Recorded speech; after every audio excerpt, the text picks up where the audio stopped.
सुकुमाया नै भुन्टी हुन् भन्ने भुवनले थाहा पाएका छन् र दर्शकबिन भूमिकाले एकदम दुःख पाइराखेकी छन्।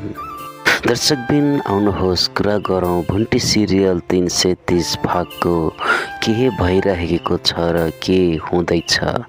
नमस्ते दर्शकबिन, तपाईहरुलाई स्वागत छ यस च्यानलमा।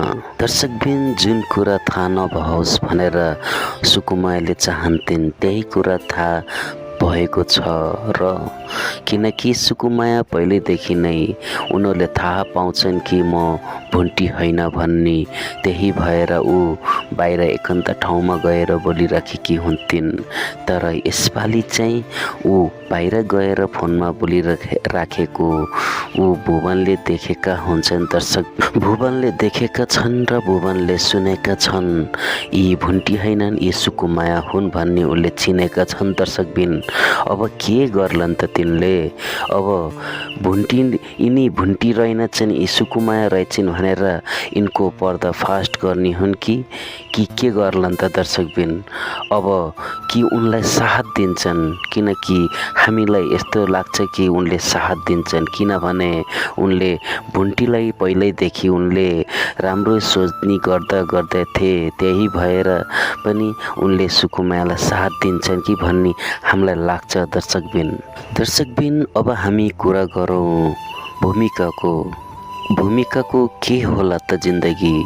भूमिका किनभने उनको आमाले फोन गर्दाधरि ऊ बोल्न नपाउने, उनले घरमा यति काम गर्थिन् कि उनलाई घरमा काम लद्दै भएन भनेर अहिले उनीहरूको घर बनाउन लागेको त्यस्तो काममा धरि लद्दै राखेका छन्। दर्शकबिन हेर्नुहोस् यो दृश्य। दर्शकबिन अब के भूमिकाको आमा उनीहरूलाई थाहा नदेखिन ऊ भेट्न आउने छन् के हुने छ? भूमिकाले उनीहरूसित छुटकारा उनले केही न्याय पाउलिन् त?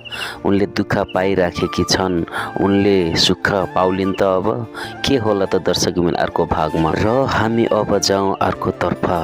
अब भुन्टीका दाइले यो चाहन्थे कि तिनैलाई नै भुन्टीको अब श्रीमान बनाऊ भन्ने, उनीसँग नै बिहा गरिदिउँ भन्ने उनको चाहना जागेको थियो। दर्शकबिन अहिले उनले सोचे जस्तै भइराखेको छ र भुन्टीलाई उनले पढाउन आएका छन् र भुन्टी पनि उनीसित पढिराखेकी छन् र ती म्याडम पनि एकदम खुसी भएकी छन्। म्याडमले त भुन्टीलाई र भुन्टीको दाइलाई धेरै गरिराखेकी छन्। दर्शकबिन अब भुन्टीको दाइले के भनेका हुन्छन् भने यिनको बिहा गराइदिन पाए त हुन्थ्यो यी मास्टरसँग भनेर उनको प्रेमिकालाई सोचिरहेका हुन्छन्। दर्शकबिन भद्रा भने एकदम खुसी भएका छन् भुन्टीलाई पढाउन पाए भनेर, किनकि उनले पहिल्यैबाट चाहिराख्थे भुन्टीको नजिक हुँ भन्ने। अहिले त्यही भएको छ दर्शकबिन, यो भएको उहाँ म्याडमले गर्दा।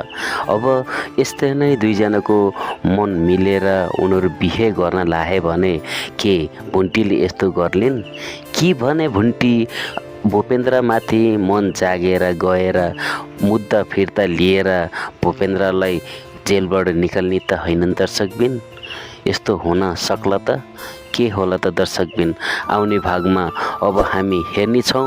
यस्तै भिडियो हेर्नको लागि च्यानललाई चाहिँ सब्स्क्राइब गर्न चाहिँ नबिर्सिनु होला। हामी फेरि भेट हुनेछौँ अर्को भिडियोमा। हस्त।